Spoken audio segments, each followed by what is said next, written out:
दिल्ली में 1 जुलाई से 10 से 15 साल पुरानी गाड़ियों को सीज करने और तेल न देने का अभियान ठंडे बस्ते में पड़ने का संकेत दिख रहा है। दिल्ली में पुरानी कार वालों के लिए यह बड़ी राहत है। दिल्ली सरकार ने वायु गुणवत्ता प्रबंधन आयोग को चिट्ठी लिखकर कहा है कि वाहनों को सीज करने के लिए बनाया गया सिस्टम अभी ठीक नहीं है।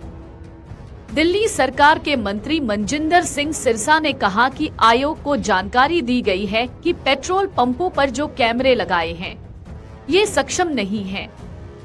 ये दिल्ली में पुरानी कार वालों के लिए बड़ी राहत की खबर है। दिल्ली सरकार ने इस तरह एनसीआर में 1 नवंबर से शुरू होने वाले अभियान तक का वक्त ले लिया है। दूसरी ओर कार स्क्रैपिंग को लेकर नई सियासत भी शुरू हो गई है। बीजेपी और आम आदमी पार्टी इस मुद्दे पर आमने सामने है। गुरुवार बीजेपी ने गुरुवार को दिल्ली में कार स्क्रैप पॉलिसी को लेकर आम आदमी पार्टी पर ही हमला बोल दिया।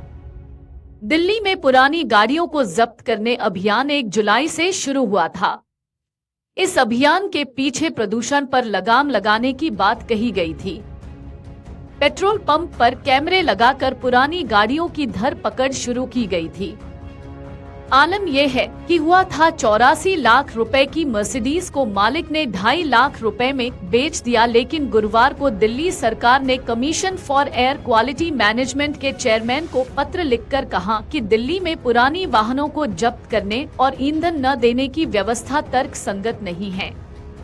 दिल्ली के पर्यावरण मंत्री मनजिंदर सिंह सिरसा ने प्रेस कॉन्फ्रेंस करते हुए पुरानी आम आदमी पार्टी सरकार पर बड़ा आरोप लगाया है।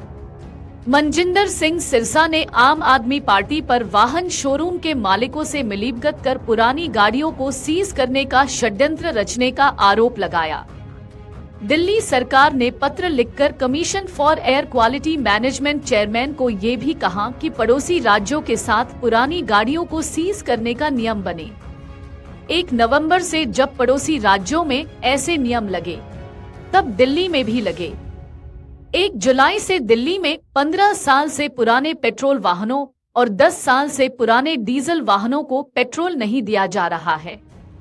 पेट्रोल पंप पर ऐसे वाहनों पर एक्शन लिया जा रहा है। जो भी पुराने वाहन पेट्रोल भराने आ रहे हैं, उनकी तुरंत जब्त किया जा रहा है। बुधवार को 85 वाहनों को ट्रैफिक पुलिस ने पकड़ा, लेकिन केवल 7 वाहनों को जब्त किया गया। बाकी 78 वाहनों को छोड़ दिया गया। इससे पहले 1 जुलाई को 80 वाहनों को जब्त किया गया था। सवाल यह है कि दूसरे दिन सिर्फ 7 वाहनों को क्यों जब्त किया गया और बाकी वाहनों को क्यों छोड़ दिया गया। दिल्ली की रेखा गुप्ता सरकार ने दिल्ली वालों को बड़ी राहत दी है।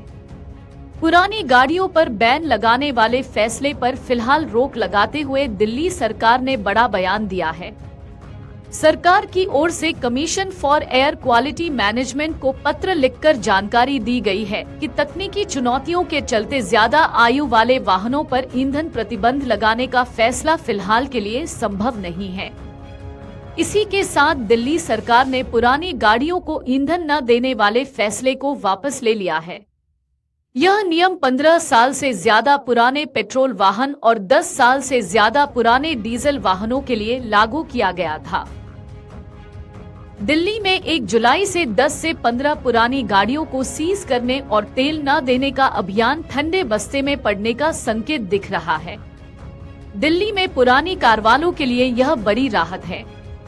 दिल्ली सरकार ने वायु गुणवत्ता प्रबंधन आयोग को चिट्ठी लिखकर कहा है कि वाहनों को सीज करने के लिए बनाया गया सिस्टम अभी ठीक नहीं है। दिल्ली सरकार के मंत्री मनजिंदर सिंह सिरसा ने कहा कि आयोग को जानकारी दी गई है कि पेट्रोल पंपों पर जो कैमरे लगाए हैं, ये सक्षम नहीं है। यह दिल्ली में पुरानी कार वालों के लिए बड़ी राहत की खबर है। दिल्ली सरकार ने इस तरह एनसीआर में 1 नवंबर से शुरू होने वाले अभियान तक का वक्त ले लिया है। दूसरी ओर कार स्क्रैपिंग को लेकर नई सियासत भी शुरू हो गई है। बीजेपी और आम आदमी पार्टी इस मुद्दे पर आमने सामने है। गुरुवार बीजेपी ने गुरुवार को दिल्ली में कार स्क्रैप पॉलिसी को लेकर आम आदमी पार्टी पर ही हमला बोल दिया। दिल्ली में पुरानी गाड़ियों को जब्त करने अभियान 1 जुलाई से शुरू हुआ था। इस अभियान के पीछे प्रदूषण पर लगाम लगाने की बात कही गई थी। अगर आप ये वीडियो YouTube पर देख रहे हैं तो हमारे चैनल को सब्सक्राइब कर बेल आइकन दबाएं और Facebook पर देख रहे हैं तो हमारे पेज को लाइक करें।